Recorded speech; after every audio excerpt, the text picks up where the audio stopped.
Mount Olympus was a realm of splendor, its golden spires piercing the heavens and its gardens blooming with eternal flowers watered by ambrosia. Here, the gods reigned, supreme immortal beings, whose whims dictated the fate of mortals below. Zeus, king of the gods, sat upon his throne of lightning, while Hera presided over matters of family and loyalty. Athena guided warriors and philosophers alike. Poseidon commanded the seas, and Apollo lit up the skies with his radiant chariot. For centuries, humanity worshipped these deities with fervent devotion. Offerings were made at altars scattered across every village and city. Hymns echoed through temples carved into mountainsides. Yet beneath this veneer of reverence lay a growing unease. Mortals began to question why their prayers so often went unanswered. Why did drought persist despite sacrifices to Demeter? Why did wars rage endlessly, even as Ares reveled in bloodshed? In the bustling city-state of Arcadia, whispers of dissent spread like wildfire.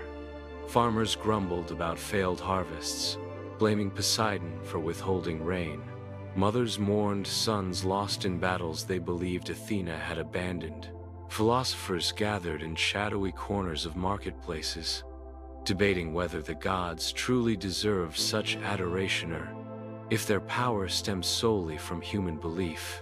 It was here, amidst this rising tide of discontent, that Eryx emerged, a scholar known for his insatiable curiosity. Eryx had spent years poring over ancient scrolls hidden away in forgotten libraries. His studies led him to uncover unsettling truths about the origins of the gods. They were not eternal beings born of cosmic order, but conquerors who had risen to power through violence and cunning. Cronus, father of Zeus, had once ruled until his son overthrew him in a brutal coup. Before Cronus, there were the Titans, and before them, primordial forces older than time itself. Eryx's discoveries shook him to his core. He realized that the gods' immortality was sustained, not by divine right, but by the collective faith of humanity. Every prayer, every offering fed their strength. Without worship, they would weaken and perhaps perish entirely. Eryx knew he couldn't fight the gods alone. Armed with his research, he traveled across the land, seeking allies among those disillusioned with divine rule. In taverns, he spoke of a future where humanity no longer bowed to capricious deities. In academies, he challenged philosophers to imagine a world shaped by reason rather than superstition. Slowly, a movement took shape, a secret council of thinkers, artisans, and warriors united under one banner: the Dawn. Their mission was clear: free humanity from the grip of the gods. But how? Direct confrontation was impossible. No mortal weapon could harm an immortal being. Instead, the Dawn devised a subtler strategy. They would starve the gods of their power by eroding belief.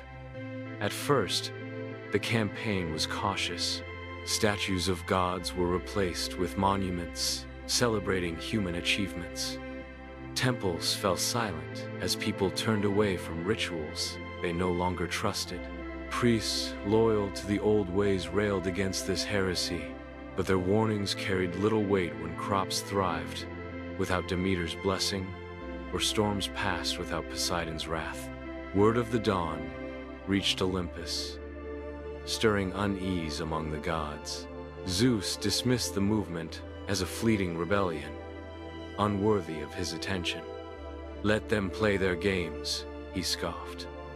"They will return to us when famine strikes or war looms." But the unrest only grew.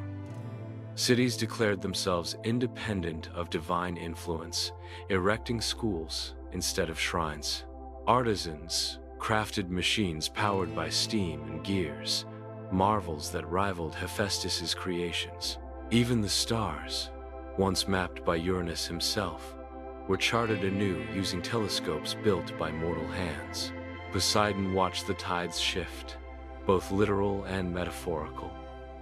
"Brother," he warned Zeus during a council meeting, "we cannot ignore this. Their disbelief weakens us." Zeus thundered in response, "Then we remind them of our might. Let the earth tremble beneath my lightning." But Poseidon shook his head. "Force will only harden their resolve. We must adapt or fade." His words fell on deaf ears. Zeus refused to consider compromise, convinced that the god's supremacy was unassailable. Meanwhile, cracks widened within Olympus itself. Rivalries flared as the gods squabbled over dwindling offerings. Aphrodite accused Artemis of stealing devotees by promoting chastity. Dionysus drowned his sorrows in wine, lamenting the loss of revelers who now sought joy elsewhere. As belief waned, the gods' powers faltered. Lightning bolts fizzled in Zeus's grasp. Athena found her wisdom muddled, unable to foresee outcomes she once predicted with ease. Even Hades, ruler of the underworld, noticed fewer souls crossing into his domain as mortals embraced ideas of oblivion or reincarnation. Desperate, Zeus ordered Hermes to deliver an ultimatum to humanity. Appearing before Eryx in a flash of light, the messenger god announced, "The gods offer peace if you restore your faith." Eryx met Hermes's gaze with steely determination. "Faith must be earned, not demanded. Tell your masters that freedom is our price." Enraged, Zeus unleashed his fury. Storms ravaged coastlines, earthquakes toppled cities, and plagues swept through populations. Yet the dawn had prepared for this moment. Using knowledge gleaned from Eryx's research, they constructed weapons capable of countering divine magic. Steam-powered cannons fired projectiles infused with refracted divine energy, neutralizing the gods' attacks. Mortal armies clashed with avatars summoned by the pantheon, and though many lives were lost, humanity held its ground. The final battle took place atop Mount Olympus itself. As Zeus descended from the clouds, his form flickering like a dying flame, Eryx stood ready. Clutched in his hand was a device of his own design, a prism capable of unraveling divine essence. "You dare defy me?" Zeus roared. "I am the sky, the storm, the very breath of life." "And yet," Eryx replied, raising the prism, "you are nothing without us." With a blinding flash, Zeus disintegrated, his essence scattering into the ether. One by one, the other gods followed suit, undone by humanity's rejection of their dominion. Mount Olympus crumbled into ruin, its marble halls swallowed by the earth. In the aftermath, humanity entered an age of unprecedented progress. Freed from the constraints of divine oversight, innovation flourished. Cities rose higher than ever before, illuminated by electric lights. Artists painted masterpieces, inspired not by myth, but by reality. Philosophers pondered questions of existence, untethered from religious dogma. Yet the memory of the gods lingered. Stories of their exploits were retold around campfires, preserving lessons learned from their triumphs and failures. Constellations still bore their names, reminders of a time when mortals gazed upward in awe. Eryx, hailed as a hero, lived long enough to see the dawn of this new era. On his deathbed, he reflected on the journey that had brought humanity to this point. "We did not destroy the gods," he murmured to those gathered around him. "We simply chose to believe in ourselves." And so, the age of gods ended, giving rise to the age of mortals. For in overthrowing their celestial rulers, humanity proved that true divinity lies not in immortality, but in the courage to shape one's own destiny.